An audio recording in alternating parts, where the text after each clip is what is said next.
Welcome to the Leadership Table, where conversations inspire, lead, and elevate. I'm your host, Jason E. Brooks, bringing you insights from top leaders who are reshaping industries through purpose, leadership, and culture. And today I'm joined by Christopher McFadden, a restaurant operations veteran turned hospitality consultant and speaker. As the founder of the McFadden Group, Christopher works with leaders and teams to build cultures rooted in empathy, ownership, and personal growth. His message is clear. In today's hospitality landscape, leadership isn't about hitting metrics. It's about owning the moment, the mindset, and the impact you have on others.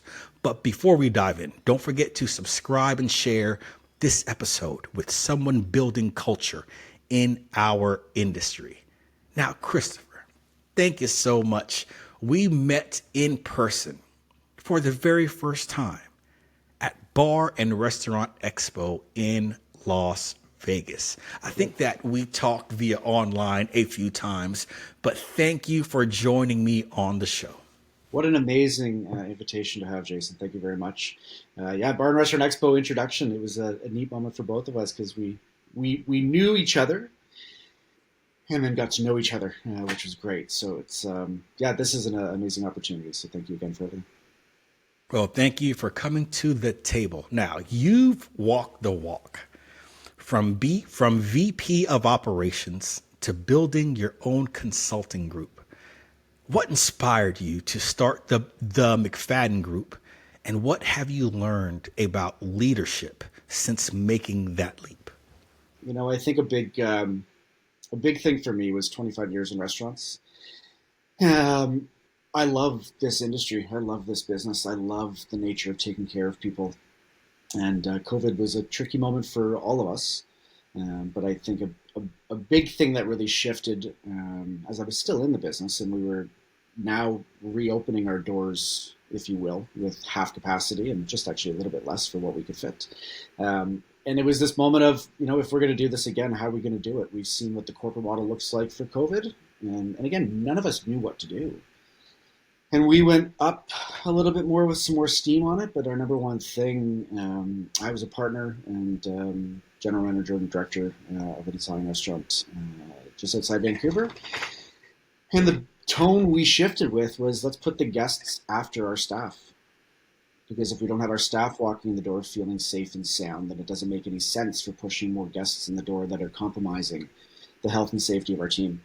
And that if somebody walks in the door as a staff member, there should never be a worry of anything, that they should feel like we're just going to get greedy with how many covers we're putting in the book and how much money we're putting in the bank. But rather, if we do this in a different way, we can't have guests unless we have our staff. And unless our staff are happy, we're not going to be pushing our finances up in the market share that we needed to be. And very successfully in September of that year, 2020, we ended up doing 1,000 more covers and 100,000 more in revenue. And we didn't have a single COVID case. And this was with 64 seats instead of 143 seats in our original budget. And we were a powerhouse. And I was super blessed, as the BC Restaurant Foundation had said, the president said, you were the example that everybody should have followed. And I was like, holy cow, like the genuineness to that. But as that was all happening, I forgot that I should have probably taken care of myself first, and that I could always put the light on and the spark on, but inside it wasn't good for really what I knew, how I looked outside. And end of December 2021, I knew I had to step away. I just wasn't in a healthy space anymore. I quit drinking about 8 years ago. I got tagged as the sober somm. I started tasting wine again, thinking I had control over it, and I didn't. I went into a lost spiral. And my biggest thing was that if I'm not leading myself into maintaining a healthy and confident and very structured and organized life, then it doesn't make any sense for me to really be continuing to lead people for this moment that I'm in, and that I knew that I had to back up for myself. And end of December 2021, I left my partnership. And that's when I connected with my dear friend Edwin Kumar. So it's been 3 years that we had launched Restaurant Leadership 101. And the two of us sat down and realized that nobody talked about emotional intelligence and soft skill development in restaurant leaders. So we built a program, and it was interesting because AI wasn't really a thing I was even aware of back then. So it was a 10-month study on emotional intelligence and building a program based upon the foundations of what was out there. And then I went after getting my coaching certifications in emotional intelligence with masterclass certifications as well. I've got hospitality leadership certification and addiction recovery, actually, because now I've been 8 years without a drop of hard alcohol and beer and almost 3 years without a sip of wine. So my pivot, Congratulations. everything in me had to come first in order for me to be the best I could be for my teams. And I did, and I worked my tail off at it, but I realized how much more inwardness I had to do to expose myself on the outside. So yeah, the pivot happened, and the McFadden Group originally had launched through what I was doing at Restaurant Leadership 101 with Edwin, but doing more one-to-one coaching with leaders across restaurants still, just more in one-to-one, more in the hour-long sessions or, a few different single sessions. And then it was last summer that I've been a professor for the last couple of years in our college system up here in Ontario. I was watching a lot of students have this gap between international students specifically, domestic students as well, but this gap between education and career, and how do I fill that centerpiece to it? And I started helping them through career changes that they were looking at or career direction that they were looking at, but I was doing it as a full exploration of their core values and developing their emotional intelligence to get them there. And Edwin goes to me, he goes, "You realize you're doing career coaching?" And I said, "Well, no." "Bless you, sir." I said, "No, I guess not." And I said, my attribute is, what if leadership we could look at as an actionable state rather than just a positional state? And if we're and I love working with management teams, but what about everybody else? What about the ones that want to start growing in this business? What about the hostess that's just having a tough day? And that has to be there, but rather, what if she wanted to be there? And creating that environment where if you can find more of yourself to be a better version of yourself for yourself first, is it automatically translates into the people that are around you and the guests that are with you. Is I think teams sing when you can see them happy, and I think it changes the guest aspect of things. So my entire position was, let's do career coaching from here to here and help people on those steps on how to get there. So whether or not it's career transition, whether or not it's looking for the leveling up in the business, whether it's maintaining the same role that they're doing. I've got waiters that have worked for me for 50 years because they never wanted to manage, but they were the leaders of the bunch. So I think everybody in the space needs to have an opportunity to show what kind of leadership that they can do actionably. So the McFadden Group now has been about a year focused on career coaching with a leadership as an action kind of tone to it.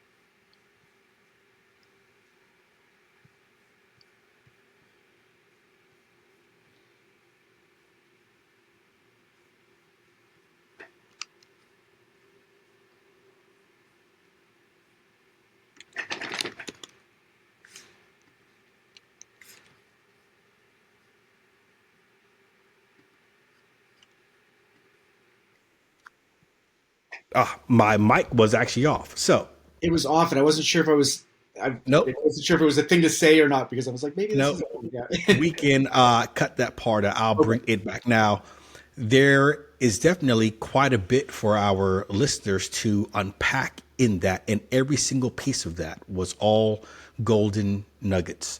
Now, even going back to the COVID times, whenever you were viewed as that shining example from your brand owner of what you could do within your locations to not only overcome the challenges by putting the team first in order to be more effective with your customers, to have better culture with your customers, but to also increase covers by over 1,000 covers during that time frame for the year through COVID into September.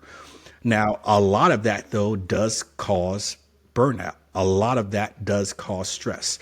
And you took from that different ways of how to view what am I doing, what is my personal life going through? How is that connected with what I'm doing at work? And now how can I take what I just went through and teach others, have them skip that burnout phase that a lot of people within our industry goes through. You speak openly about mental health and burnout, which a lot of leaders avoid.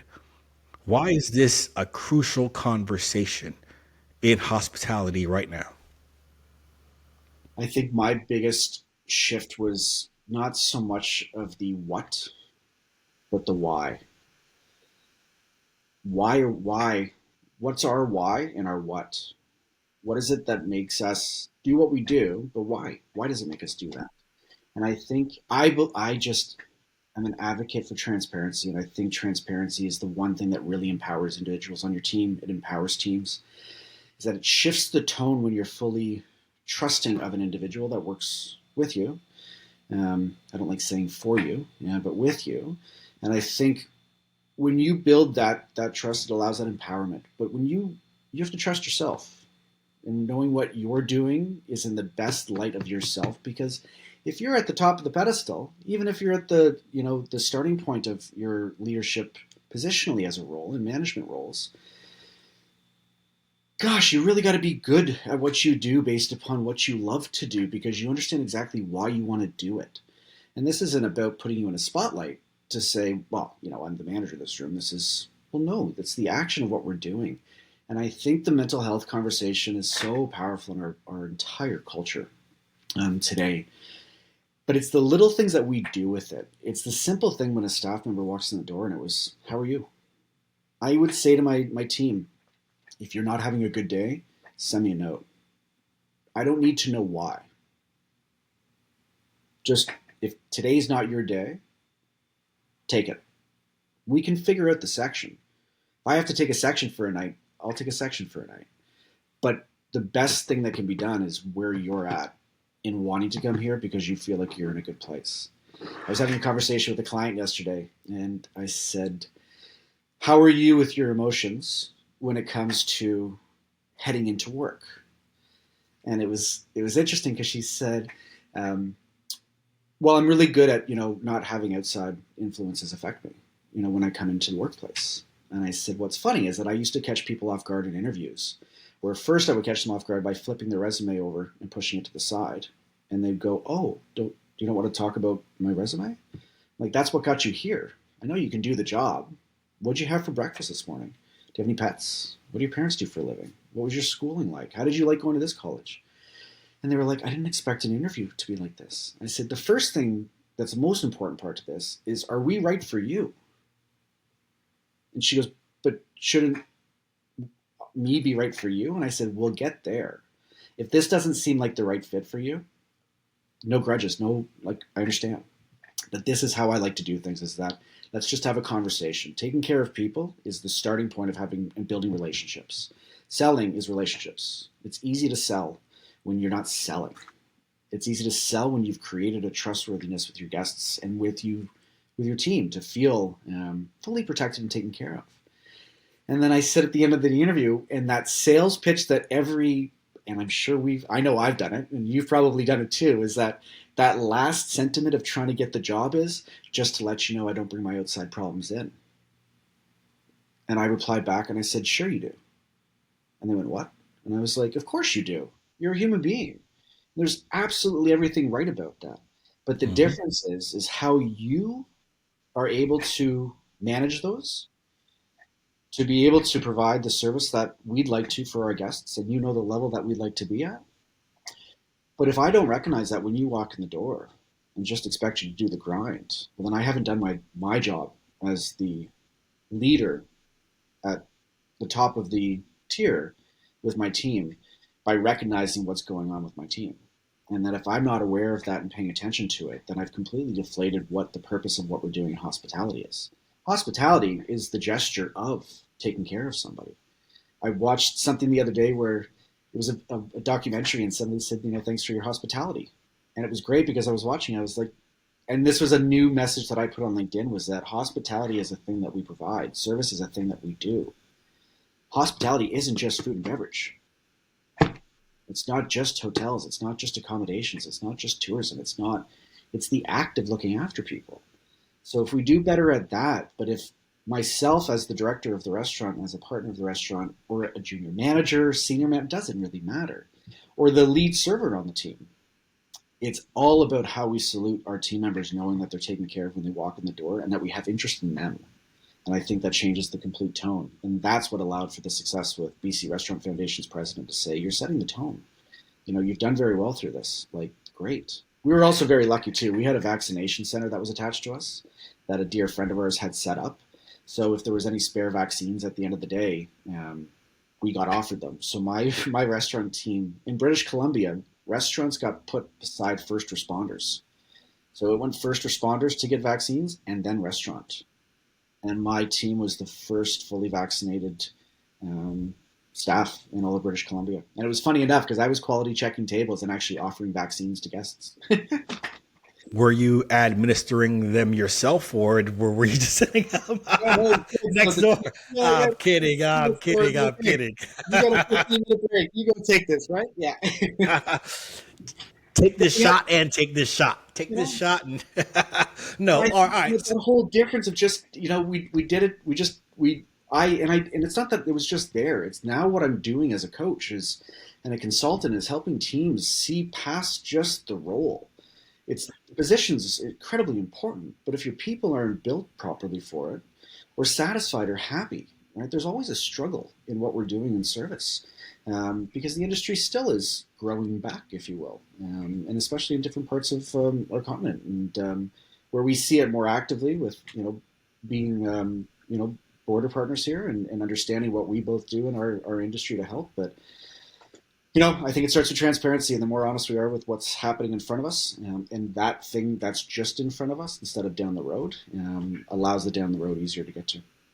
So tell us, there are a lot of listeners from the U.S., quite a few from Canada, and across the pond as well. Mhm. But how is the environment right now in British Columbia when it comes down to the team, when it comes down to the hustle, when it comes down to the generational gap, and even trying to make that work?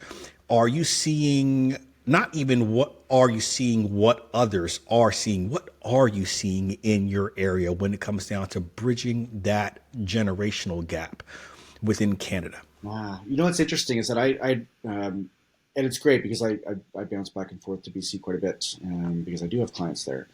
But my wife and I had moved to Southern Ontario where I grew up, because, and I said this on video the other day, was sometimes you have to reprioritize your priorities.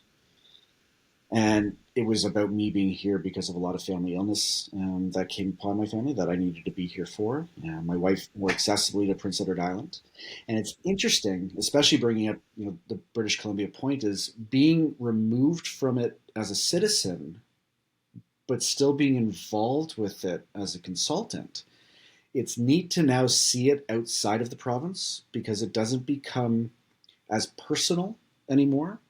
So you have an opportunity to view it with a second set of eyes because I know Vancouver so well. I lived there for 13 years, and I know the feeling of the city. It's a very relaxed city, and when you see a relaxed city start to build emotions up because of the shifts that are happening, and you see more anxiety, more stress, more burnout.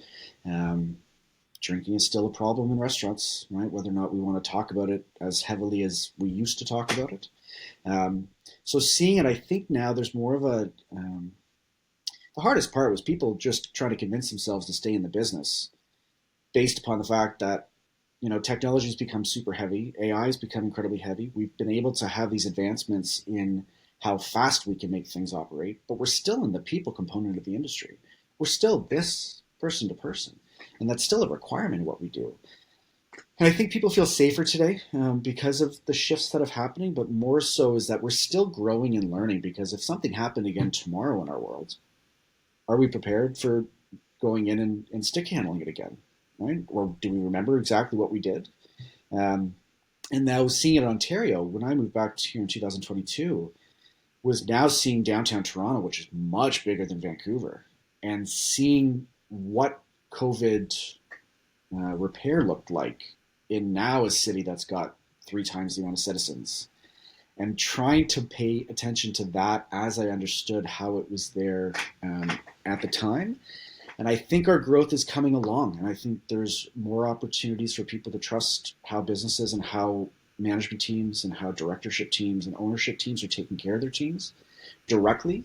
Is that there's more of an inspiration for people to realize how important the people are that work with you and not just the customers that are walking in the door. And I think that's been a huge strive in how we're growing in our industry again. Do you think that our industry right now is probably the most battlefield tested when it comes to emotional intelligence and to things that are going on within the economy? Does it? Because I know when this first happened, how every study viewed the effects of COVID onto everyone from age 10 up to age 20, even 30. And during that, first 3 years of what that did, not only to people in school, but to work, especially the hospitality industry. Do you feel that they are the most battle ready for the next big thing to happen? Or does that emotional intelligence now, has it been fractured some? Has the culture been fractured, and can they withstand something else similar to that if it were to happen again sometime soon? That question, I think, I mean, the first part of emotional intelligence is self awareness and getting to know yourself more. It's when you get to the second part of managing that, that it's a process. It took 3 years of study for me to understand who I am today because of knowing what wall I hit, and then the speed bumps that showed up even in those early times, and then me hitting a wall. And now when speed bumps show up, the wall doesn't show up anymore because I know exactly how to walk myself to the fork in the road. If I head down the wrong way and I'm like, I know how to back myself up and go the right way. Now it takes work. It's not that I'm perfectly put together, but the emotionalness of really becoming aware of your why and to create your what. Um, but once you get the self awareness part, and I think we're pretty confidently getting there with people, is the managing part of it is where I see it happen with clients where that's where the break is starting. But they're very empathetic and they're super motivated and energized. And they love being out and about within the social skills department. But I was like, but why? What happened? Like you missed the management part of it. You've got all this figured out, but and it's that I'm stuck in understanding exactly where I'm going with things. I'm fully aware of what's going into our industry and the emotions that are behind it and how I have to drive myself for it, but I'm having a problem managing it. And I think that's where the emotional intelligence has the most tricky part for people is now that you've discovered all these things about yourself, and sometimes things that you go, wow, this is, oh, okay. Like I go through 60 different core values in 4 different places in a work space, if you will. Um, and it's amazing when we're going through them is that all of a sudden, every once in a while, you get somebody who goes, huh, I don't know. And I had a client yesterday that public service was not very important to them. And I was like, what? And as soon as they said it, I said, why? Because every other core value that you had a moment ago that was important and very important is the basis point for why you do public service. Where's that gap? What's happening? Like, why don't you think that that's important? And funny enough, as we worked through the entire thing, went back to their personal SWOT analysis to measure their strengths, weaknesses, opportunities, and threats. They didn't have any opportunities put in there. Now their opportunities started showing up in the conversation. And then we went back to questions that I had had for them in their first session 2 weeks before. And there was 3 questions that they didn't answer. And this time around, they answered them, but answered them with confidence, certainty, fully understanding where they had gotten themselves to and held on to understanding that, that it allowed the entire conversation just to bloom. And by the end of it, it was, and I said, manage that. You got to hold it, right? This is you. You're the only person that spends an entire day with yourself.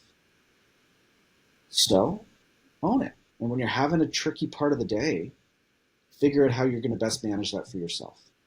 And when you get that, everything else becomes everything else becomes simpler. Not easy, simpler, because you're starting to understand it in a different way because you understand yourself more. So I think the emotional intelligence spectrum and conversation is super important. And I think more people are apt to understanding it now because people have to come first. And when we reprioritize that the first people to the table needs to be yourself and then your team and then your guests, you'll have more guests, you'll have more staff, and you'll have a better presence as the leader in the room. It sounds like that conversation was one of those really breaking down the wall, not even breaking down the wall, because breaking down the wall is a very harsh treatment that takes a hammer or explosives. But it does sound like there was a little bit of chiseling and then removing of bricks and getting down to the bare foundation and then building that back up the way that they understood why each brick was laid the way that it is. And speaking of laying bricks, it does take a lot for the growth aspect for that to happen. I know we just spoke through how do we think that the teams these days, how they do post COVID, going through that from teenagers to young adults, even to middle aged adults as well. But there has to be a growth period, even if we think we've stopped or we've paused or we're going through challenges that causes us not to grow. There is still growth that is going on as a person.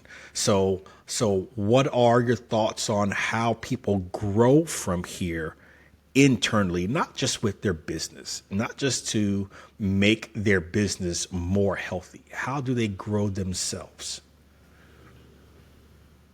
One thing that and I'm going to relate this actually to working with younger teams, was when I was a kid, I loved it when we were hosting dinner with family over. My parents were like, "We're going to open the dining room," and I was like, "Great!" And we had these black and white show plates and napkin rings to make your napkins look fancy on a table. And I used to obsessively love to set the dining room table at 10 years old.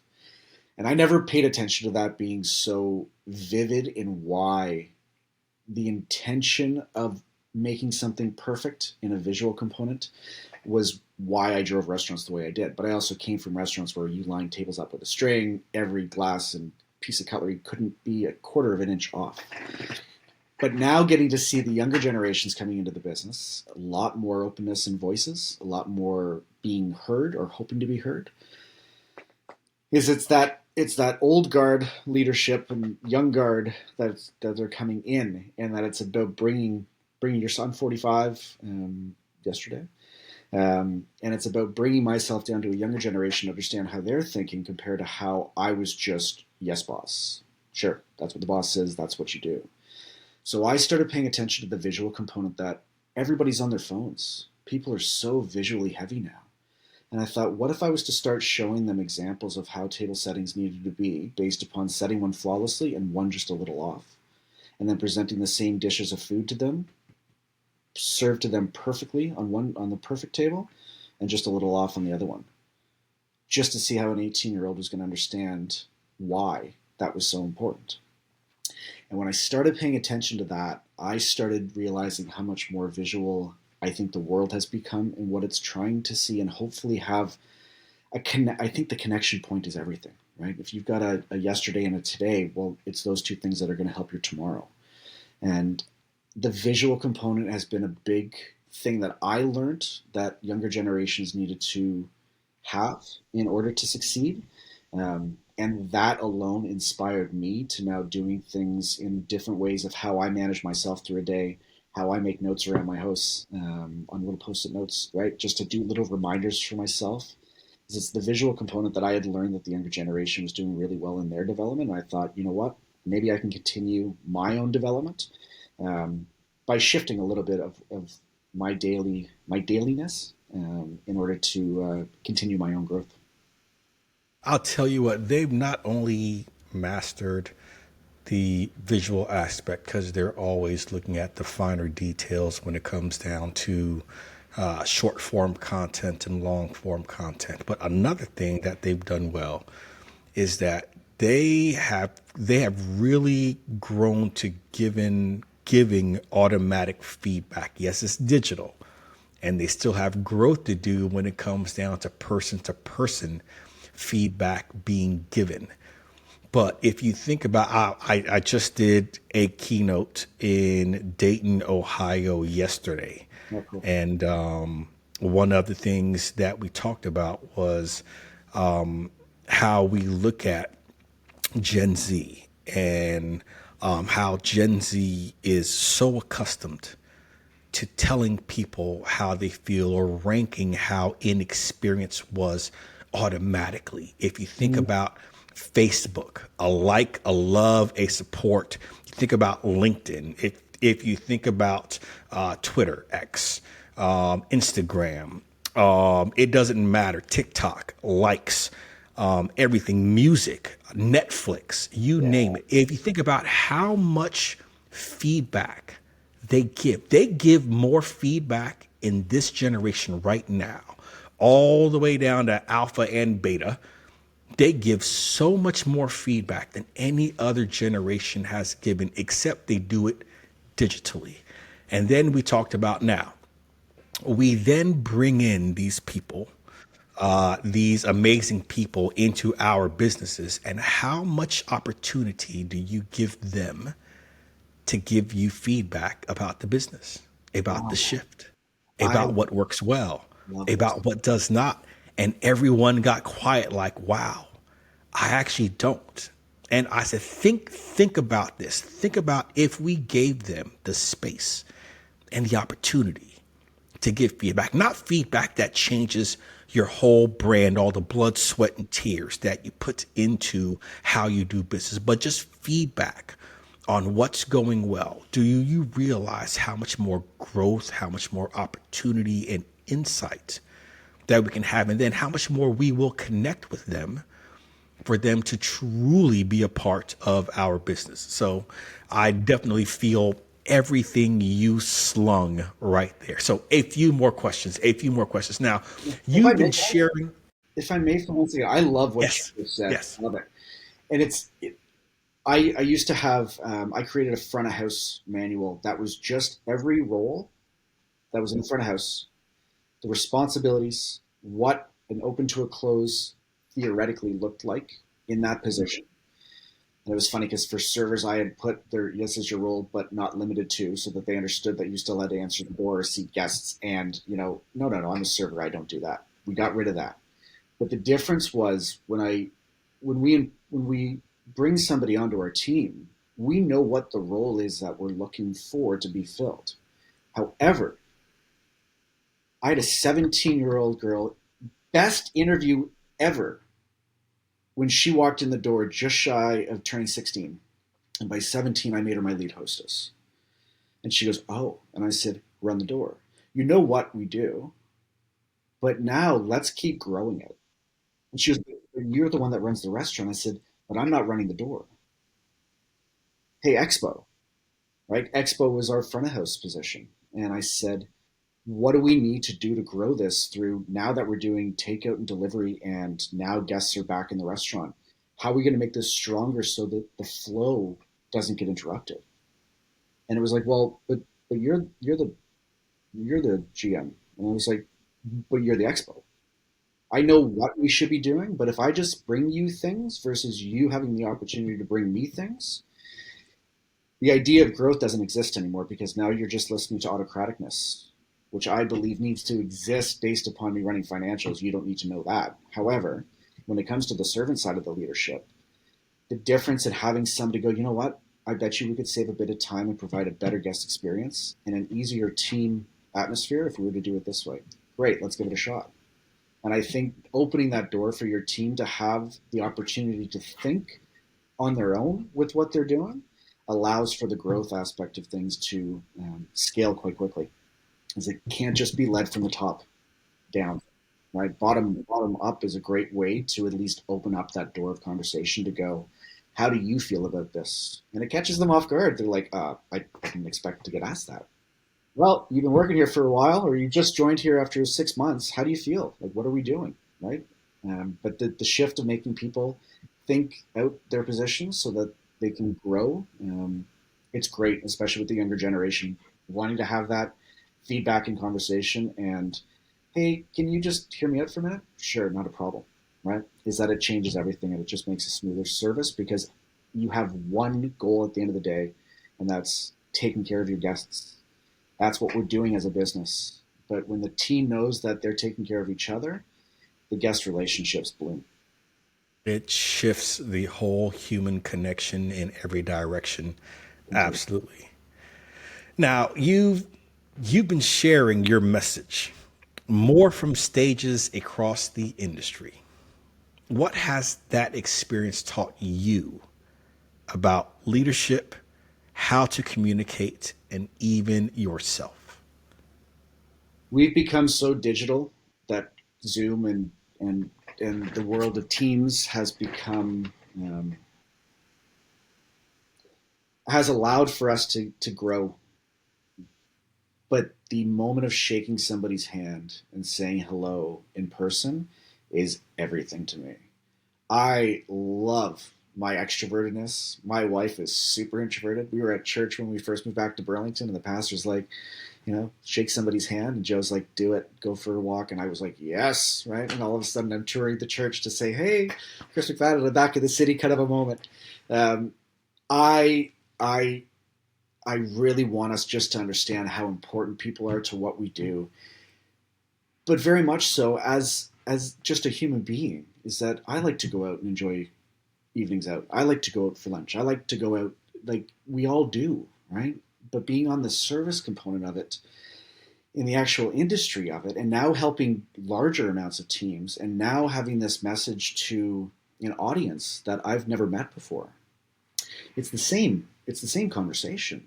It's just perspective of how it's ingested, and that moment of somebody to come up to me after the show's done or the conversation's done to say, hey, that really hit a mark for me.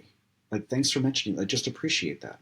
And I think the more we open up conversation, and very blessed that we can still do this very heavily through all of the technology channels. But when you see a room filled and you see an expo filled and a convention filled with people that are all getting back into the isn't it nice to be back in the people side of what we're doing? Um, it's brilliant. And the guest speaking spots for me is it gives me an opportunity to meet a bunch of people I've never met before, and maybe not shake their hands, but at least to look them in the face. And I'm one of those people that I grab the Gordon Ramsay, nice to see you every time in Kitchen Nightmares when he walks into a room, and I started doing that all the time.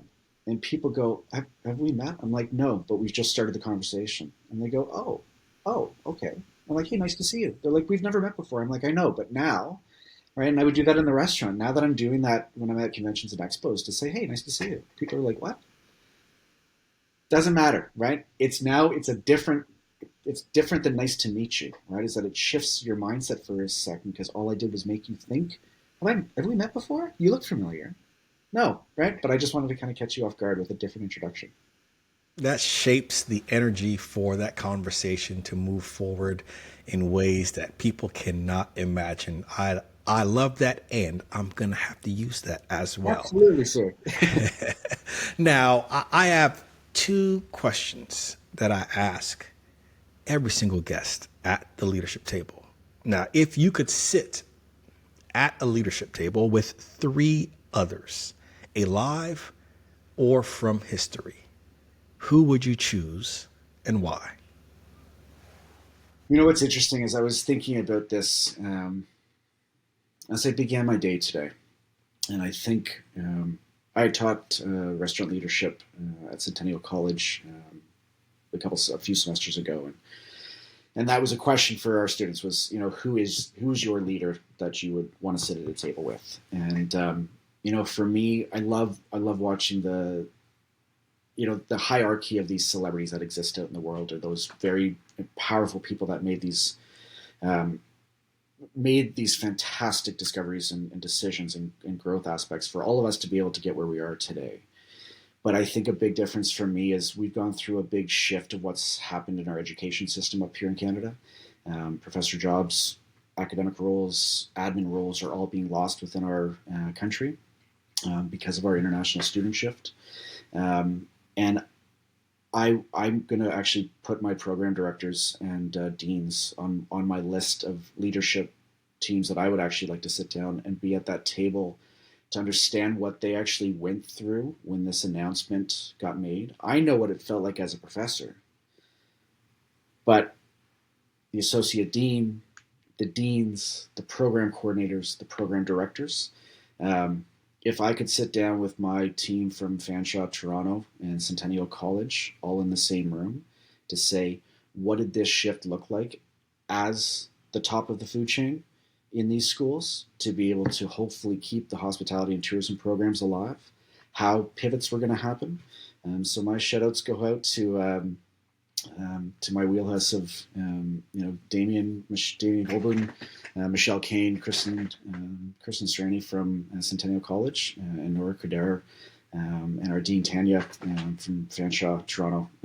Those would be the 5 leaders that I would like to sit in a room with and hear them walk through what they had to go through that allowed for the schools of hospitality to continue what they're doing for the betterness of our businesses and our industries and our education out there. So yeah, it's the people that inspired me to gave me the opportunity to become a professor in hospitality schools. Those are the 5 that I would love to sit down and say, what did this feel like going through in the level of your roles within these educational institutes. So those are my leaders. That's incredible. And your why is very impactful because it's not just about you wanting to be there at the table for your own gain. It's for all of the professors, all of those that want to learn or that want to teach. So that's a very powerful answer to that question. I do have one more question as well. We have lots of conversations that shape, shift, and move us. Some of those conversations are negative ones that even we still learn from about how we want to be like or not want to be like. And then we have those that the words are just put in place in just the right way, that it also helps to reshape how we think about leadership. So, what's one conversation? I know you've had many, but what's one conversation that reshaped how you show up as a leader? I love when conversations show up and you take them.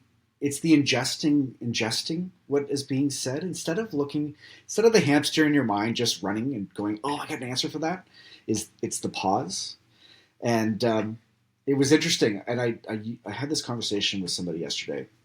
Um, Edwin and I, when we had created Restaurant Leadership 101, we had done a whole section on the fight, freeze, fear and fawn moment.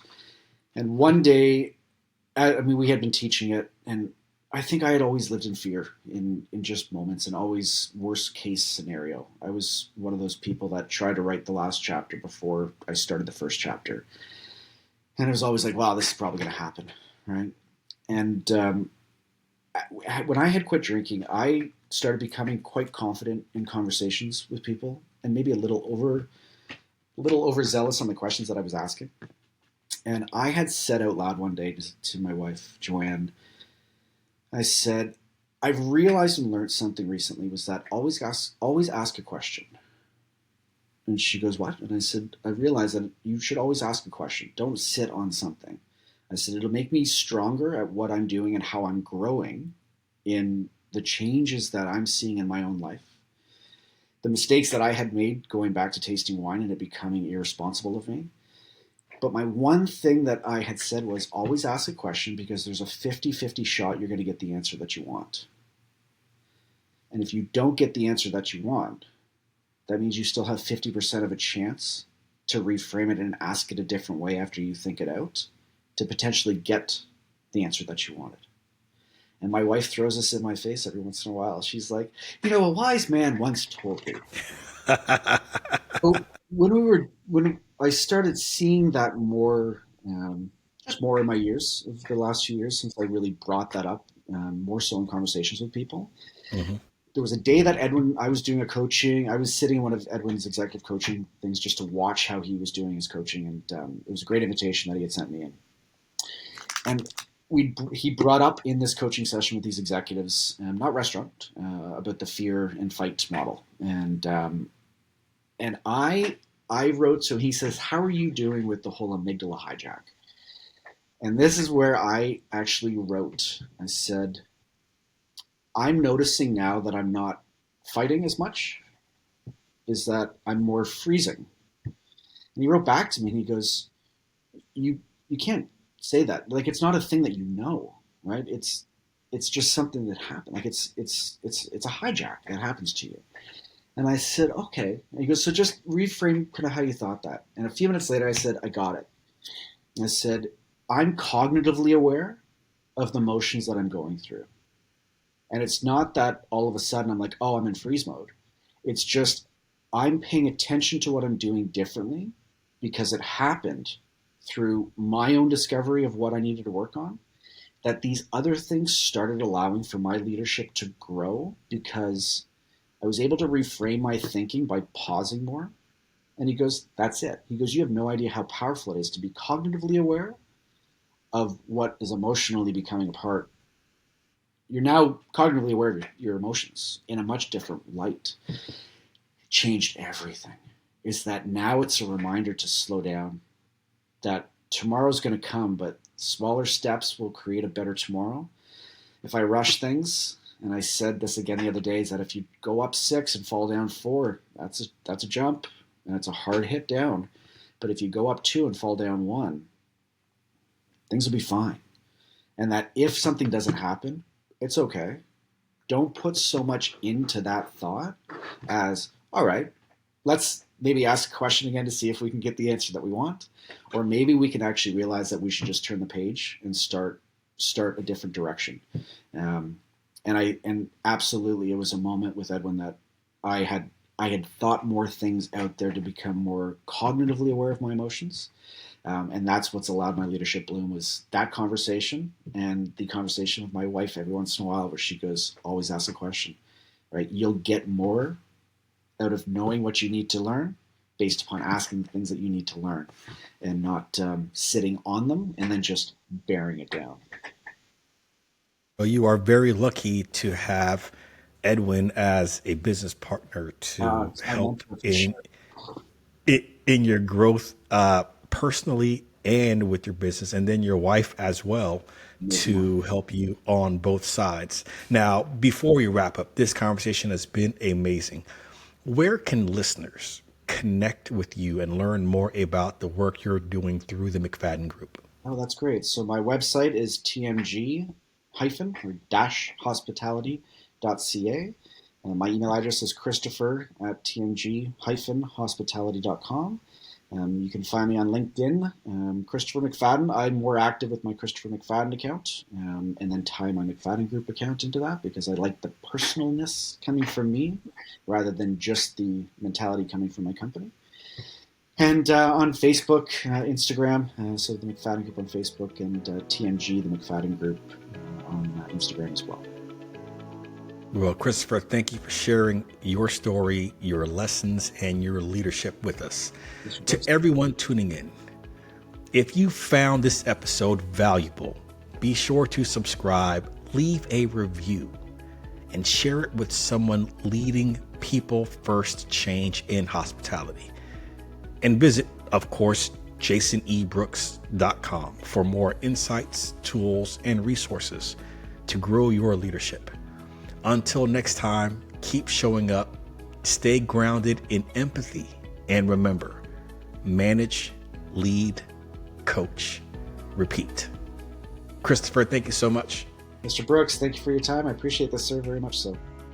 Excellent. And I will see you on the road. I look forward to it, my friend. Excellent. Thank you, sir.